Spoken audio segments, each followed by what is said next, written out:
Sin más deciros que, bueno, pues desde el clúster trabajamos en un ecosistema que nos gusta llamar de los cuidados. Entonces, bueno, pues dentro de este ecosistema estamos representados tanto centros de conocimiento como los tecnológicos que acabamos de tener esta mañana, como también las empresas que trabajan en el ámbito sociosanitario, como también, bueno, pues todo lo que son empresas tecnológicas que proveen soluciones y que desarrollan pues estos retos a los que nos enfrentamos, ¿no? Entonces, bueno, pues hoy hemos podido ver, en algunos casos pues nos han presentado los proyectos de innovación y de I+D que están desarrollando, y en otros hemos visto ya también productos que están en mercado, hemos visto también temas de prototipos, ¿no? Entonces, bueno, pues, ¿qué pasa? Que desde todo el camino de la I+D+I a la comercialización, bueno, pues allí es apasionante y también bastante complicado. Entonces, bueno, pues vamos a intentar lanzar una especie de mesa de reflexión rápida, porque tenemos muy poquito tiempo, con unas preguntas para que vayáis respondiendo, bueno, pues con algunos consejos que os vamos trasladando. Entonces, bueno, pues, a ver, primero, pues por ejemplo, para Marcy Bionic, que nos has dado ya el punto antes con la internacionalización, ¿no? En este proceso de la I+D+I a la comercialización, sobre todo enfocado a lo que es la parte internacional, pues ¿cómo os habéis adecuado? Porque entiendo que implica una transformación en la empresa importante. Entonces, pues dos aspectos, por ejemplo, claves para este enfoque. Pues la empresa cambia por completo. Pasas de 2013, cuando naces, eres una empresa de I+D, hasta que llegas al mercado han pasado 8 años, ¿no? Y cuando de repente estás en el mercado, empieza a haber un departamento comercial, que es el tronco, que tiene que haber un departamento de producción para poder atender toda la demanda y estar en línea, un departamento postventa, de mantenimiento, porque los exoesqueletos pueden en algún momento fallar, o puede haber en algún momento que alguien tenga una duda, y tiene que haber un departamento como el mío. Es decir, una empresa que de repente son ingenieros y están volcados en llevar un prototipo al mercado, de repente pasa y dice, bueno, ahora estamos en el mercado y ahora cuando dijimos llegamos a ese río, cruzaremos ese puente, pues ahora hay muchos ríos y muchos puentes y tenemos que cruzar. Entonces tiene que cambiar no solo el personal, sino también la mentalidad de la empresa, ¿no? Porque no es lo mismo el estar orientado a sacar un prototipo al mercado que de repente verte en el mercado y estar orientado al cliente, que eso cambia. Y respecto a internacionalización, pues es el reto en el que estamos ahora descubriendo, porque claro, estamos en México, ¿cómo haces un mantenimiento en México con esa diferencia horaria, llegar? Y en nuestro caso de momento vamos muy poquito a poco, sin crecer más de lo que podemos abarcar, y teniendo muy claro que cuando alguien compra un exoesqueleto no está comprando un hierro que se lo dejamos ahí, sino que tenemos que darle un servicio. Y entonces lo que hacemos, por ejemplo, en México, nuestra idea es poder acompañarles mucho más allá de estar en España, ¿no? Y esos son retos que te surgen una vez, hace 2 años nadie se planteaba, oye, igual si tenemos una demanda muy alta en México tenemos que estar más cerca, ¿no? Pues ese es un poco el horizonte y las cosas que van cambiando. Y por ejemplo, Nerea, desde Techniker, ¿cómo apoyáis a este tipo de empresas que están en este proceso, ¿no? Para acceder a la comercialización, un par de recomendaciones? Al final, como él decía, una parte importante es luego cómo dar soporte allí y cómo hacer frente a mercados que no conoces, ¿no? Y ahí en esa parte los centros de investigación, es verdad que al final por proyectos europeos y por otro tipo de proyectos en los que colaboramos tenemos una red de colaboración bastante grande que puede dar acceso a que empresas que todavía no están internacionalizadas pues tengan cierto acceso a empresas que puedan ser estratégicas para ellos, aliados o similares, ¿no?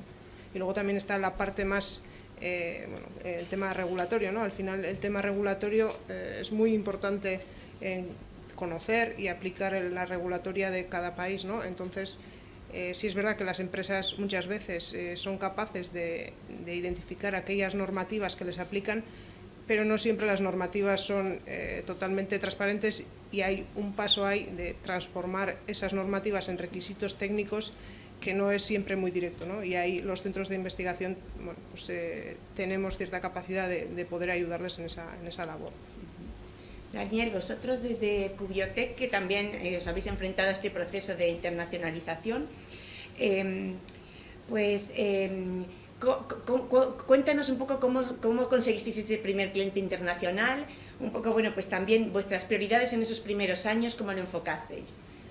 Bueno, nosotros desde el principio teníamos muy claro que, digamos, cuando llegásemos al producto, ¿no? Cuando consiguiésemos evolucionar la investigación hasta el punto de producto, esto tenía que estar en los hospitales, ¿no? Es decir, tenía que prestar servicio en los hospitales, con lo cual eso implicaba que desde el principio nosotros asumiésemos que teníamos que incorporar procedimientos y sistemas y regulatoria, ¿no? al core de la empresa, es decir, desde el principio, ¿no? Yo creo que es mucho más difícil luego incorporar este tipo de sistemas, ¿no? Porque son bastante invasivos en el sentido de que dirigen en realidad la actividad de la empresa, ¿no? Nosotros desde el principio pues hicimos de tripas corazón, pues lo hacemos nosotros y por nosotros mismos, es decir, no contratamos consultoras para hacerlo, que es una opción muy socorrida y muy válida, ¿no? Pero tiene la parte mala de que te pierdes el aprendizaje.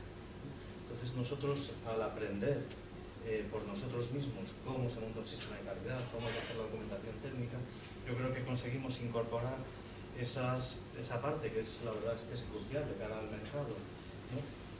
En todas nuestras fases de diseño, desarrollo y producción, ¿no? Y eso fue una de las prioridades importantes en la construcción de la empresa mientras estábamos en ese proceso técnico, ¿no? De pasar de algoritmo a producto. Respecto a la internacionalización, ¿no? Y el primer cliente, pues el primer cliente no tardó demasiado y fue por casualidad, pero el segundo tardó un montón, ¿no? El internacional, ¿no? Que a veces pasa. Yo creo que fundamentalmente para la internacionalización y sobre todo para startups es un tema de financiación. Internacionalizarse es tremendamente caro y para nosotros la principal prioridad yo creo que era fundamentalmente equivocarse de la forma más barata posible, ¿no? Porque realmente hay que asumir que en el proceso de internacionalización hay mucho que aprender, hay muchas casuísticas diferentes en distintos países y pensar, ¿no? que tu producto, que aquí funciona fenomenal, que va a ser acogido con los brazos abiertos en cualquier otro sitio, pues a lo mejor tiene un poco de pensamiento mágico, ¿no? Entonces es muy importante asumir que te vas a equivocar y tienes que encontrar formas de equivocarte de forma barata, pero que te sirvan para aprender, ¿no? Y eso es lo que hemos estado haciendo pues desde el principio, muchas veces con ayudas de programas, ¿no? Europeos, y otras veces pues echando la imaginación, ¿no? Y simplemente buscando la forma de intentar aprender algo más en otros países, ¿no? Y fracasar, obviamente, el 90-95% de las veces, pero a cambio de un aprendizaje, ¿no? Y simplemente para acabar, creo que es muy importante en ese sentido identificar al final los partners adecuados que te ayuden, ¿no? A introducirte en el país. Y esa fase precisamente de aprendizaje y de equivocarse es muy importante para eso. Pues ya lo habéis ido avanzando en vuestras respuestas, ha salido el tema ya de las certificaciones y de la regulación, y David, ahora lo hemos visto un poco en el vídeo que vosotros prestáis especial pues foco a toda la parte de la implicación de la regulatoria y demás. Entonces, en este ámbito un poco de dispositivos médicos, ¿cómo apoyáis en cuanto a acompañar un poco en el conocimiento de esa regulación y el acceso a otros mercados? Pues sí, es un tema fundamental, como han señalado los compañeros. Sin él, prácticamente una idea muy buena y que tecnológicamente es viable fracasaría en el mercado. Es cierto que en términos generales el nuevo reglamento de producto sanitario y de producto médico se ha endurecido mucho en los últimos años. También como consecuencia de la mejora o de las brechas de seguridad que tenía la anterior. No sé si algunos recordaréis los problemas que hubo con determinados modelos de prótesis mamarias o otros implantes de cadera. Ha habido varios, digamos, producto médico de alto riesgo que, pues antes se hacían una serie de ensayos y podías comparar inclusive si eran productos similares con revisiones bibliográficas que un poco apoyaran tu diseño. Pero ahora no es así. Ahora es necesario, como han comentado algunos compañeros, la certificación de la propia empresa como fabricante y desarrollador de producto sanitario. Hay que certificar los productos con una documentación mucho más exhaustiva. Incluso el propio fabricante se tiene que hacer responsable de que el producto médico sigue funcionando a lo largo de toda su vida útil. Con lo cual, bueno, pues a priori es una oportunidad o un reto a la que las empresas tienen que hacer frente. Mi experiencia o la experiencia de IBV es que no siempre, y es algo que a lo mejor pecamos los investigadores, los tecnólogos, nos centramos mucho en la tecnología, en resolver el problema, y cuando ya hemos resuelto el problema y decimos, vale, vamos a llevarlo al mercado, decimos, no, es que lo tienes que certificar. ¿Y eso cómo se hace? Entonces, mi consejo es, tal también como comentaba Nerea, los centros tecnológicos, más allá también de trabajar en las tecnologías, asesoramos a las empresas, porque lo inteligente en estos casos es hacerlo desde el minuto uno, desde que se tiene la idea, empezar ya con todo el proceso. Y como comentario adicional, aprovecho en que uno de los objetivos también del proyecto Iberus no solo es transferir tecnología, es transferir conocimiento, es transferir formación. Y bueno, pues todos aquellos que podáis estar interesados, no solo en este tema, sino en cualquiera de los temas, os animo a que os suscribáis al newsletter, porque es algo que vamos a través de la página web, es algo que si tenéis interés en este tipo de información, pues os podemos facilitar. Pues Santa, veía que asentías cosas que iba comentando David. Vosotros desde el área de InRobic, robótica social, fronterizo entre lo sociosanitario, ¿estáis necesitando tener esa certificación como producto sanitario para internacionalizaros? Sí, a ver, realmente depende de la legislación de cada país. Si en tu país el producto que tú creas se considera producto sanitario, estás obligado a certificarte para comercializar. Es verdad que en España el sistema o el proceso para certificarte se ha vuelto mucho más duro, pero también creo que era necesario, porque también luego facilita la internacionalización. O sea, por ejemplo, si tú llegas a Estados Unidos y ya tienes un marcado CE y eres considerado producto sanitario, y pagas, es más fácil acceder, o sea, es más fácil obtener la licencia en Estados Unidos, por ejemplo. Entonces, lo que pasa es que es un proceso muy arduo, y la empresa tiene que estar constantemente actualizada en temas de regulación, porque además ahora hay un cambio, o sea, las empresas que comercializamos software o hardware médico, tenemos que hacer un proceso de adaptación a la nueva normativa. Entonces, tienes que estar constantemente informando y modificando. Y es verdad que, por ejemplo, en nuestro caso no hemos tenido la gran ayuda de los centros tecnológicos. Claro, yo cuando os escuchaba, Nerea, pues decía, ¡ay, qué suerte que puedan asesorar a startups! Porque nosotros no hemos tenido esa suerte. Pues ahí coge el testigo Javier, desde el ITCL, ¿no? Que también a lo mejor os habéis encontrado con diferentes regulaciones por países, y habéis tenido que, a lo mejor, pues en los distintos proyectos que estáis involucrados, ver cómo esto puede dificultar a veces, ¿no?, el sacar adelante los proyectos. La verdad es que prefiero que no me contrate nadie, nada relativo a esto, porque esto es un problema. O sea, y cuando quiero explicar que es un problema, esto para el que ayuda es un problema y para la empresa es un problema, porque normalmente cuando la empresa desarrolla algo no lo ha pensado para poderlo certificar. Me explico. Después, no valen todos los certificados en todo el mundo. CE no vale en UL, no vale en China, cada uno tiene su reglamentación. Y después, lo primero que yo planteo es que España no es un país de pandereta. Tiene un organismo que se llama ICES, que puedes consultar lo necesario para poder gestionar tu producto fuera de España. En Castilla y León tenemos ICE Internacionalización, que te ayudan. Y después están las embajadas. En todas las embajadas, es decir, si yo quiero vender un producto para Arabia Saudí, puedo llamar a la embajada y ahí me van a dar unas directivas previas para ver lo que yo tengo que hacer. Y después están los organismos certificadores. Por ejemplo, en Estados Unidos tiene un laboratorio que se llama DECRA, con el que previamente tenemos que pasar unas pruebas, y esas pruebas son las que se hace el S12, que es lo mismo que un expediente de conformidad con lo que se puede desarrollar. En ITCL no somos expertos en producto sanitario, es un paso más. Somos expertos en producto industrial para comercializar fuera de España, en la Unión Europea, Estados Unidos, Canadá y otros países, porque normalmente África y parte de Egipto y países árabes utilizan las competencias, es decir, si tú certificas UL o o C, puedes vender a esos países. Pero prefiero que no me contraten.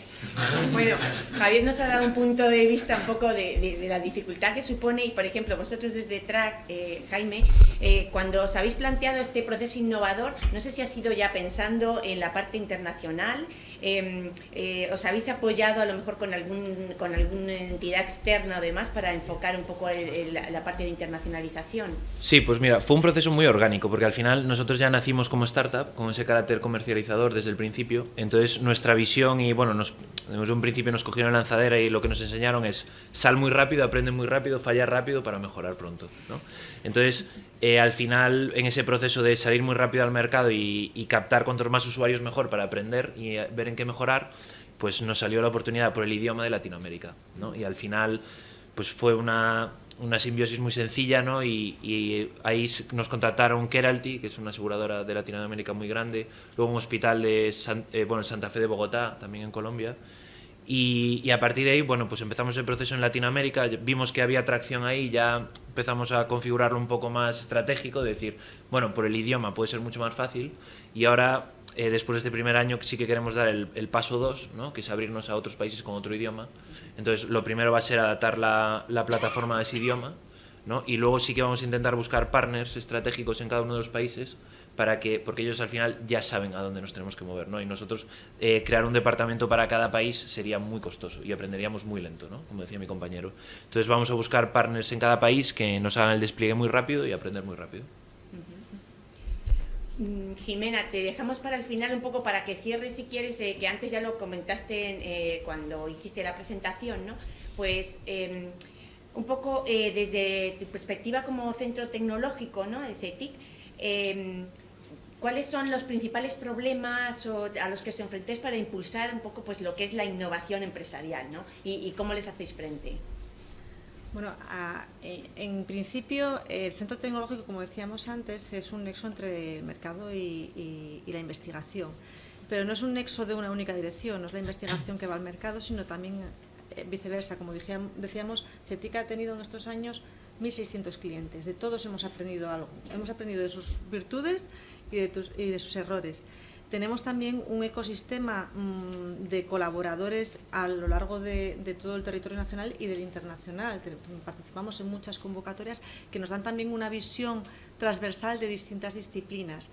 Es muy complicado, con las startups es más fácil porque son empresas de nicho, que tienen muy claro hacia dónde van, que quieren ir rápido, y en ese caso normalmente la colaboración que generamos es ese aprendizaje que quieren hacer rápido, que no lo hagan solos, ¿no? Que hay cosas que ya sabemos, porque también estamos en la brecha de la innovación, y que les podemos ayudar a no caer en el error que vemos a muchas empresas que están en el mismo nicho.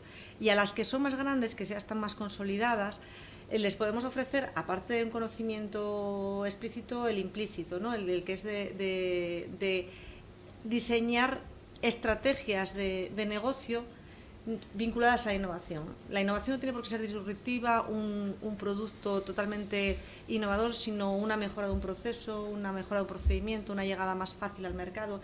Y a veces eso se nos olvida, ¿no? Estamos todos corriendo detrás de esa tecnología disruptiva, y a lo mejor una tecnología tradicional con un enfoque diferente puede generar grandes mejoras a una empresa. Ya por descontado, en un evento que tiene vinculación con el CDTI, conocemos el entramado de apoyo a la innovación desde el ámbito estatal, regional e internacional, y podemos colaborar. Y a veces no nos ven como un socio, ¿no? Van a la universidad, y la universidad tiene procesos muy complejos y se quedan en fases más tempranas de la innovación.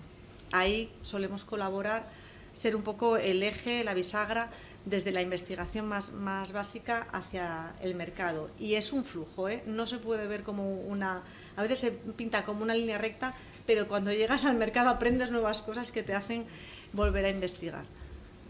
Pues es una pena no poder continuar, pero tenemos esa limitación y hemos tratado de ajustarnos. Muchísimas gracias a todos y bueno, pues yo creo que damos por concluida la mesa y continuaremos, espero, en próximas jornadas. No sé si alguien del público a lo mejor tiene alguna cuestión que aportar. Bueno, pues... Ahora tenemos un vino que... Ah, no sé charlar. pues nada, vámonos a...